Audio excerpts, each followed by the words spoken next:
começar numa palavra aqui e terminar em outra, certo? Deixa Deus falar. Por quê? Porque eu estava tomando banho para vir para cá agora, e minha esposa estava ouvindo um hino lá, e aquele hino chamou a atenção e Deus começou a falar comigo naquilo ali. Ele falava lá de Moisés, não sei o que e tal, e mãe de Moisés. E eu fiquei pensando assim, abre a Bíblia lá em Êxodo capítulo 2.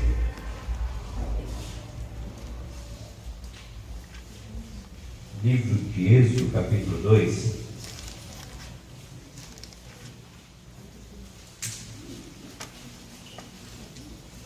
Você sabe o que eu achei interessante? Eu passei o período todinho que eu fiquei aqui no livro de Gênesis. Todas as vezes que eu preguei, não, né? Que eu não sei pregar, mas todas as vezes que eu falei aqui, foi tudo lá no Egito. E eu insistia para Deus me tirar do Egito e levar para algum outro lugar. Eu falei, se esse irmão só prega do Egito, só vive no Egito. Mas é como eu disse, a obra é de Deus, vocês são dele, então não sou eu que vou decidir o que vocês vão comer. Quem põe a mesa aí. Mas hoje eu vou sair do Êxodo, viu? Hoje nós vamos lá. Não, vamos lá. Vou tentar chegar lá, se Deus nos permitir. E foi um varão da casa de Levi, casou com uma filha de Levi. E a mulher concebeu e teve um filho. E vendo que ele era formoso, escondeu 3 meses. Não podendo, porém, mais escondê-lo, tomou uma arca de juncos e betumou com betume e pés. E pondo nela o menino, a pôs nos juncos à borda do rio. E sua irmã postou-se de longe para saber o que lhe havia de acontecer. E a filha de Faraó desceu a lavar-se no rio, e as suas donzelas passeavam pela borda do rio. E ela viu a arca no meio dos juncos, e enviou a sua criada e a tomou. E abrindo-a, viu o menino, e eis que o menino chorava, e moveu-se de compaixão dele, e disse: dos meninos dos hebreus é este. Então disse sua irmã, a filha de Faraó: irei eu a chamar uma ama das hebreias, que crie esse menino para ti. E a filha de Faraó disse: vai. E foi a moça, e chamou a mãe do menino. Então lhe disse a filha de Faraó: leva este menino e cria-o, e eu te darei teu salário. E a mulher tomou o menino e criou. E sendo o menino já grande, ela o trouxe à filha de Faraó, a qual o adotou, e chamou seu nome Moisés, e disse: porque das águas tenho tirado. Eu estava ouvindo o hino, e o hino era baseado justamente nesse trecho bíblico. E eu comecei a pensar assim: o que é que se passava na cabeça da mãe de Moisés para colocar o menino dentro de um cesto ou dentro de uma arca e soltar ele no rio? O que se passava pela cabeça dessa mãe? Será que era falta de amor? Você me responde. Não era. Não era falta de amor. Ela lutou. Durante 3 meses ela tentou esconder a criança de qualquer maneira, para que não visse. Por quê? Porque Faraó tinha ordenado que as crianças fossem mortas. Então ela tentou esconder, mas não conseguiu. Aí eu fico pensando assim: o que se passa na cabeça dessa mãe? Será que essa era vamos dizer assim, o melhor jeito de resolver o problema dela? Será que esse era o melhor caminho que ela tinha para seguir? Pegar a criança e colocar lá o Deus dará? Soltar a criança dentro do rio e falar: seja o que Deus quiser. Será que não tinha uma outra escolha para ela? Será que não tinha nada? Imagina comigo, a Bíblia ela não descreve exatamente a circunstância que estava ocorrendo ali. Ela não diz exatamente, tintim por tintim, o que aconteceu na hora. ela narra as coisas por alto, como aconteceu. Então isso dá para nós a possibilidade de imaginar, não de afirmar, mas de imaginar o que é que estava acontecendo. Eu começo a imaginar que essa mãe se viu encurralada, sem ter para onde ir, sem ter o que fazer. Se põe no lugar dela. Você tem o seu filho, recém-nascido, está agora com 3 meses, você passou 3 meses tentando fazer com que ele não morresse. Qual seria a sua primeira escolha? Fugir. Concorda comigo, irmão? Pegar a criança, dar um jeitinho de enrolar em alguma coisa e tal, e se mandar. Não seria essa uma escolha boa? Ou a melhor, digamos assim? Só que eu começo a pensar assim: se Faraó mandou matar todas as crianças, ele não ia permitir que nenhuma delas escapasse. A ordem dele seria, no mínimo, colocar guardas ao redor da cidade inteira. Agora você imagina comigo que essa igreja é a cidade. As paredes dessa igreja são os muros que rodeiam a cidade. Aí se coloca no lugar dessa mãe, ela pega a criança e fala: eu vou tentar sair pela porta principal. Aí alguém fala: pela porta principal não dá, é onde tem mais guardas. Você não vai conseguir passar porque eles estão revistando todo mundo. Então eu vou tentar sair por aquela porta da direita. Lá está o irmão Raimundo. Ela fala: não dá, tem guarda lá. Então eu vou tentar sair por aquela porta lá, da esquerda. Não dá, tem guarda lá também. Então eu vou tentar sair por aqui. Não dá, o Faraó colocou guarda lá também. Só que a ordem não era deixar as crianças saírem. Não deixar as crianças saírem. A ordem era matar. Então, além de colocar guardas ao redor, imagina comigo, colocou outra equipe de guardas para vir matando. Aí você imagina essa mãe, ela não consegue sair da cidade porque está cercada por guardas. Só que ela começa a escutar. Ao longe, ela escuta o choro de uma criança. Sei lá como é que é. Já não sou muito bom para isso. Escuta o choro da criança. Logo que ela escuta o choro, ela escuta o grito da criança, que é abafado pelo grito da mãe. E aí não se escuta mais o choro da criança e só se ouve o choro da mãe. Por quê? Porque o guarda chegou lá e matou a criança. E vem vindo. Imagina você, ela mais ou menos no meio da cidade, ou no canto centralizado da cidade, e vem vindo. E ela começa a escutar o choro longe. E isso vai se repetindo. Chora a criança grita, aí se ouve o choro da mãe, e em seguida não se ouve mais a criança, só se ouve a mãe chorando e as famílias gritando. E aquilo vai se aproximando dela, se aproximando, se aproximando, se aproximando. O que ela faz agora? Tentou ir para frente, não vai. Tentou ir para a direita, não vai. Tentou ir para a esquerda, não dá. Tentou ir para cá, não dá. E o inimigo vem encurralando, fechando o cerco.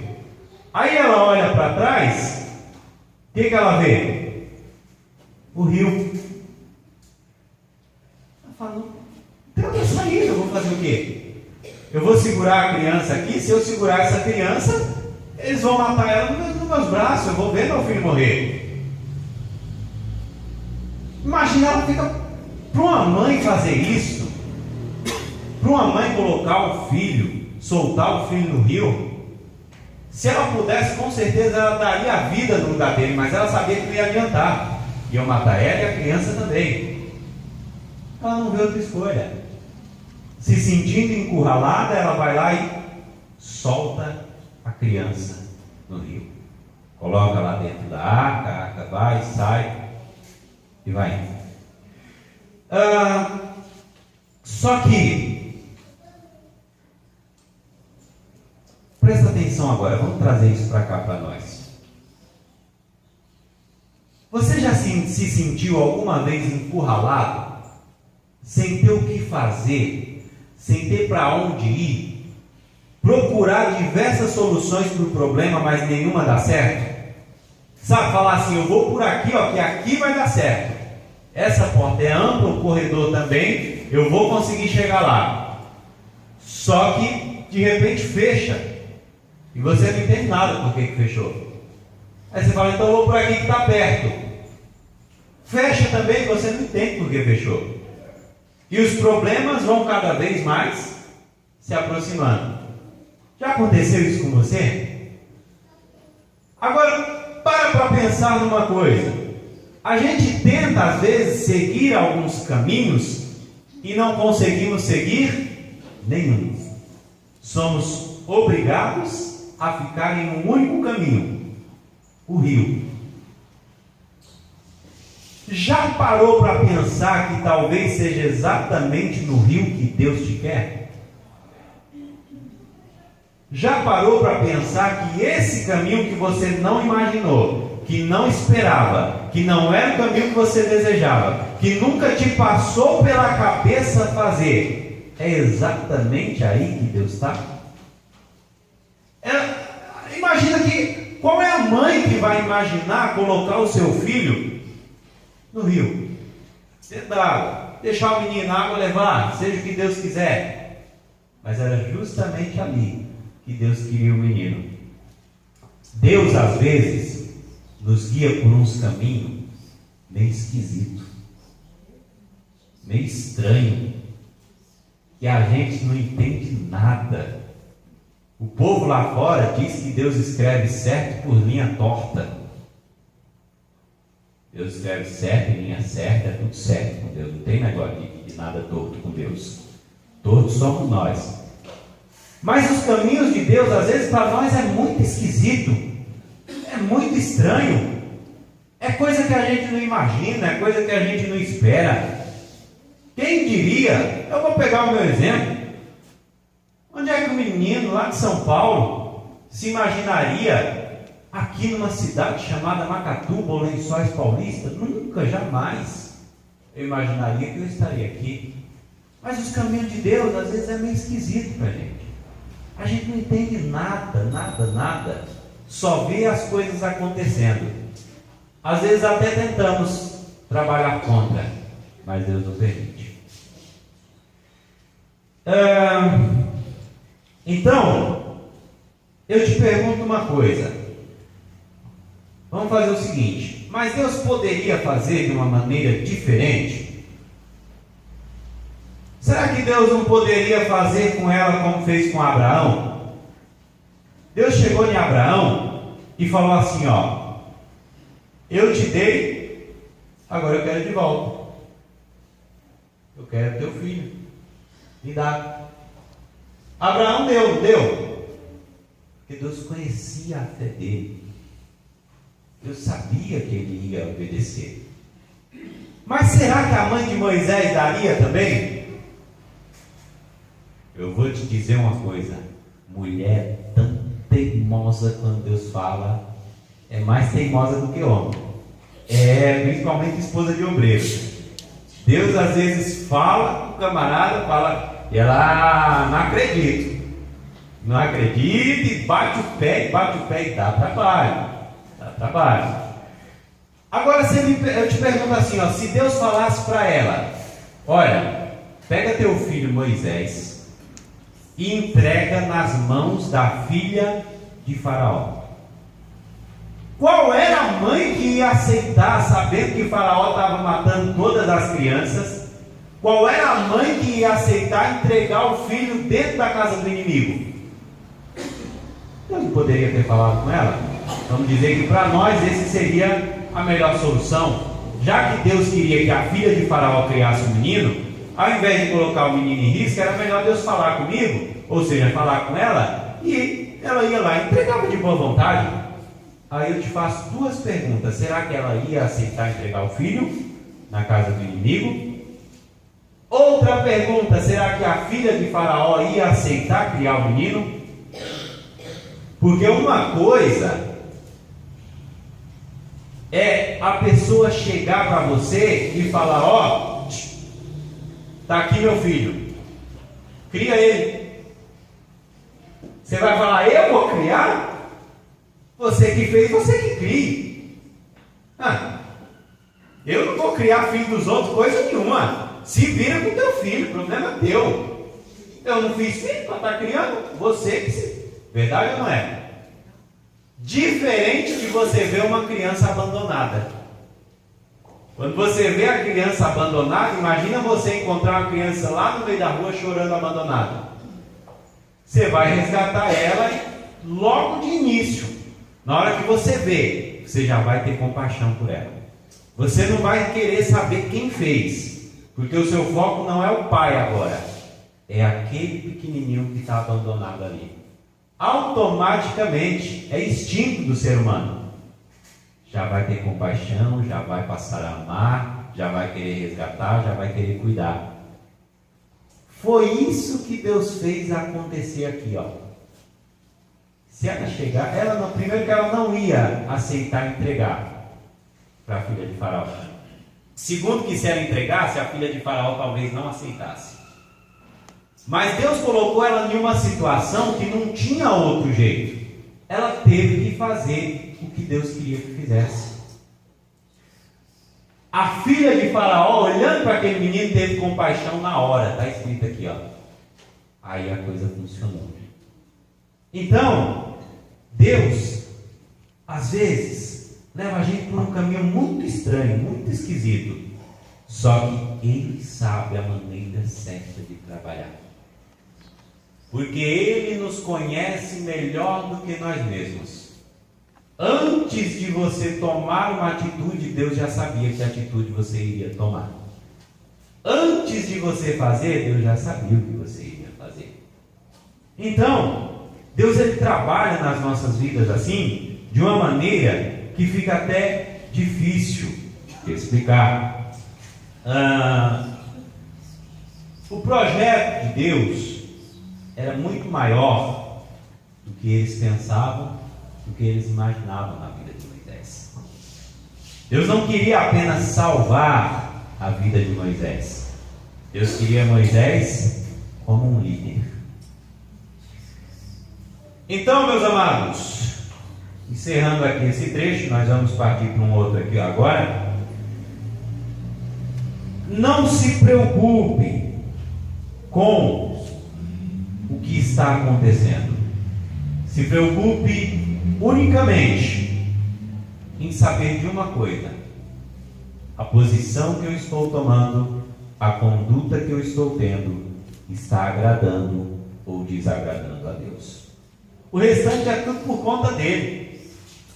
Talvez quando a mãe chegou lá, falou: tem uma arca aqui, ó, um cestinho, tem um negocinho aqui que flutua. Talvez alguém tenha esquecido aqui. Talvez alguém veio lavar roupa e esqueceu aqui. Deus já tinha deixado lá, porque Deus sabia que ela ia para lá. Talvez a filha de Faraó passando, não. Deus já sabia que ela ia passar por lá. E aí depois você veja que Deus preparou a coisa de uma maneira tão grande que ela mesma pôde criar o filho e ainda receber um salário para criar o seu filho. Isso me faz entender, sabe o quê? Não me interessa se o caminho parece duro. Não me interessa se está cheio de pedra. Não me interessa se eu vou chorar. Não me interessa se eu vou sorrir. Porque Jesus está comigo. Se eu estou chorando, se eu estou sorrindo, se eu estou feliz, se eu estou triste, não me interessa. Jesus está comigo, isso já é suficiente. Agora vamos lá.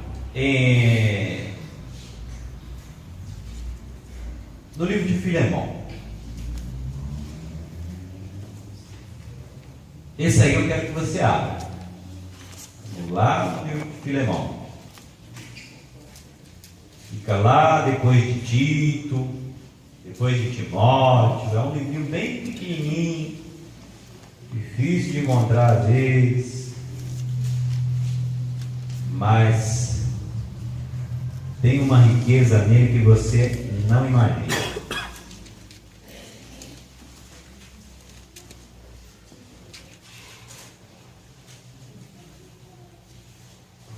Livro de Filemão. Você sabe que não existe coisa melhor do que andar com Cristo.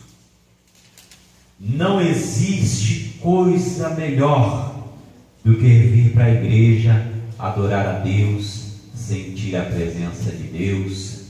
Nenhuma alegria pode ser um sentimento melhor do que quando nós sentimos a presença de Deus, seja chorando, seja sorrindo.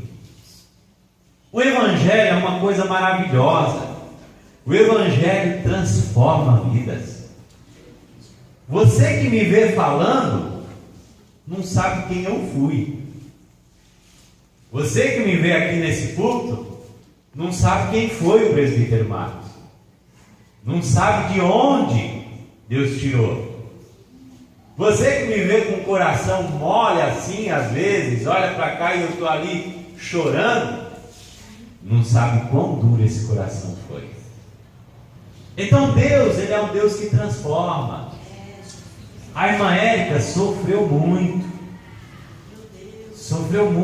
comigo. A minha mãe sofreu demais. Para você ter ideia, para fazer um resumo da minha vida, tinha algumas pessoas que encontravam comigo na rua, esse pessoal da rua assim mesmo, sabe? Que diz que é colega, que tinha mais intimidade assim, porque não era todo mundo que brincava comigo não, porque a minha fama era terrível. Levava desaforo para casa de jeito nenhum. Não, a coisa era feia. Chegava para mim assim e falava: você, ó, caixão de vela preta. Se eu desaparecesse assim, ó, se eu fosse fazer uma visita, se eu fosse na casa de um familiar, passar uma semana, quando eu voltava, eu tinha que andar pela vida inteira desfazendo a notícia de que eu tinha morrido. Mataram ele. Inventavam tudo quanto era tipo de morte para mim. Mataram ele, foi não sei quem que pegou, foi não sei quem que matou, foi a polícia, foi não sei quem. E Deus transformou. Hoje eu sou um pai de família. Não posso dizer que sou o melhor. De vez em quando dou um trabalhinho para a irmã Érica, mas não é nem a metade do que dá. Então, o Evangelho transforma, o Evangelho muda vidas. O Evangelho, quando entra no mar, traz salvação, traz mudança, traz prosperidade, traz amor, traz comunhão, traz vida de verdade. Eu usava uma droga que não era brincadeira. E uma vez a minha tia veio falar para mim assim, veio reclamar comigo e tal, e eu falei assim: que nada! Eu estou vivendo, isso aqui é que é viver, isso aqui é que é curtir a vida. Hoje eu sei o que é viver. Eu não sabia que eu estava vegetando. Hoje eu estou vivendo. Hoje eu estou vivendo e dando glória a Deus pela alegria, pela bonança, pela tristeza, pelo choro, dando glória a Deus da hora que levanto, a hora que vou dormir, porque hoje verdadeiramente eu vivo. E o Evangelho é tudo isso. O Evangelho liberta a gente do vício, liberta das drogas, liberta da bebida, liberta de tudo quanto é coisa ruim. Entra verdadeiramente para transformar. O Evangelho é uma coisa linda, que nos faz verdadeiramente felizes. Agora a gente vai lá no livro de Filemão.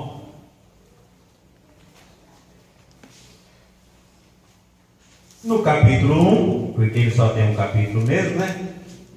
Vamos ler do 9 ao 18. Todavia peço-te antes por caridade, sendo eu tal como sou, Paulo, o velho e também agora prisioneiro de Cristo, peço-te por meu filho Onésimo, que gerei nas minhas prisões, o qual em outro tempo te foi inútil, mas agora a ti e a mim muito útil.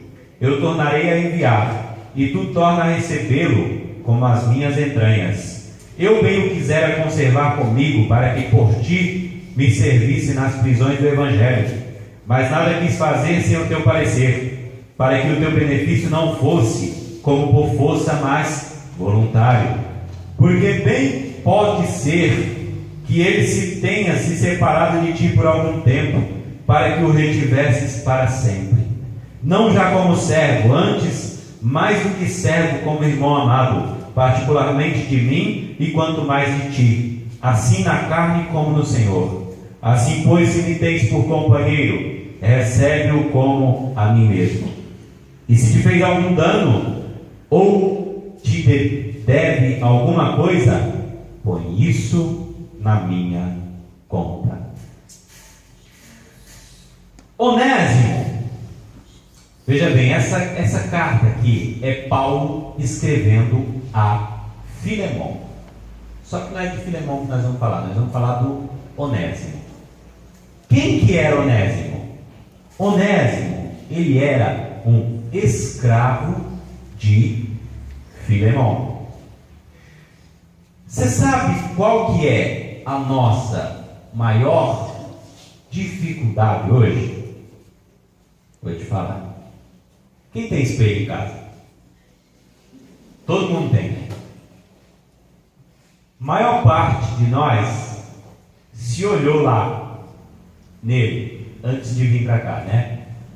Tem uns que gostam tanto de se olhar nele, como é o caso do meu filho, que ele passa umas 2 horas se olhando e quando chega aqui, ele corre para o banheiro. Mas é para se olhar no espelhão bonito que tem lá, para ver se está tudo certo, né, filho? Para ver se está tudo certo. Você também tem um na sua casa. Eu também tenho um. Inclusive, olhei nele hoje, antes de sair, dei uma olhadinha, vi como é que estava, se o paletó está tudo certo, se está bonitinho, se não está amassado. Às vezes eu olho nele, mas não adianta muito, porque eu erro tudo também. Se não faz esposa olhar, põe a gravata de uma cor, a camisa da outra, o terno da outra, e vem parecendo um palhaço. Aí é hora que dá uma corrigida. Mas eu olho no espelho e você também olha. Só que você sabe qual que é o problema? A gente olha nele e só vê se não tem um cabelinho branco crescendo, se o paletó está legal, se a roupinha está bonitinha, não é isso? Se o cabelo está bem penteadinho. Só que ele também mostra uma outra coisa. Quando você se olha nele, não basta você olhar para a sua aparência como está. Você precisa olhar nele e ver quem você é. Ver a pessoa que você é. Você precisa olhar nele e enxergar exatamente aquela pessoa que está ali. Como assim, irmãos? Eu preciso olhar no espelho e não basta olhar e ver se a roupa está bonitinha, se isso ou se aquilo, outro. Eu preciso olhar e ver o presbítero Marcos Augusto, o pai de família, o homem que tem uma esposa, o homem que tem 2 filhos, o homem que tem um compromisso com Deus. Você precisa olhar nesse espelho e ver um diácono, um homem que precisa cuidar da obra de Deus, um homem que precisa zelar pela igreja. Você precisa olhar no espelho e ver um músico que toca na casa do Senhor, um músico que toca para adorar a Deus. Você precisa olhar no espelho e ver quem você realmente é. E a nossa maior dificuldade hoje é exatamente essa: reconhecer quem somos, aceitar quem somos. Nós às vezes até sabemos quem somos, mas não aceitamos quem somos. Ou seja, não tomamos as atitudes que deveríamos tomar. Sabemos quem somos, mas não agimos como deveríamos. Vou te dar alguns exemplos bem rapidinho aqui, ó, só uma pincelada por cima. Só para a mulher falar assim: fala, Jesus! O marido que pensa que é jovem, que ainda pensa ser um meninão, sabe? Sem responsabilidade nenhuma, que não assumiu ainda o seu papel de um homem da casa, não assumiu ainda o seu papel de pai, de marido, não percebeu ainda que o sustento da casa depende dele e não da esposa, não percebeu ainda que os filhos estão vendo o espelho dele, não percebeu ainda que a atitude dele hoje vai refletir nos filhos dele amanhã, ainda pensa ser um molecão, sabe? Que ainda está na casa de papai vivendo do jeito que acha que pode. A esposa que não percebeu, que não é mais moça, que agora ela é uma dona de casa, que agora ela tem um compromisso com o marido e com os filhos, que agora não é mais qualquer roupinha que ela pode usar. Ela sabe que ela está casada, ela sabe que ela é esposa, mas ela não quer se olhar no espelho e se ver como uma esposa. Ela quer se olhar no espelho e se ver sempre como aquela mocinha, aquela jovem. O tempo passou. O filho que olha no espelho e se vê grandão assim, sabe? Já começando a criar uns bracinhos, começando a criar umas perninhas, e já pensa que é pai. Já não pensa mais que é filho, pensa que é pai e que é dono da casa e que agora tem que falar mais alto. Ele se olha, se vê, mas não enxerga quem realmente é. Aí vem dentro da igreja o diácono que pensa que é pastor, né? A regente que pensa que é líder do círculo de oração, e por aí vai. E aí vocês já entenderam o restante, né? A pessoa que não se coloca no lugar dela, ou seja, que não se enxerga da maneira que deveria. Só que nós temos que aprender a enfrentar quem somos e agir da maneira que deveríamos agir, ou seja, da maneira que nós temos que agir. Assumir o compromisso com aquele que somos, com aquilo que Deus nos fez ou com aquilo que escolhemos ser. O exemplo do casado, por exemplo, ninguém mandou você casar. Ninguém colocou a arma na tua cabeça e falou: agora você casa. Só se você andou fazendo coisa errada, aí o negócio era diferente. Mas se não, ninguém te obrigou a casar. Ninguém escolheu uma esposa para você, foi você que escolheu. Então agora assuma o papel de marido. Não existe outra escolha. Enquanto você não assumir, a coisa não vai funcionar. Então vamos tentar adiantar aqui e pular algumas partes aqui.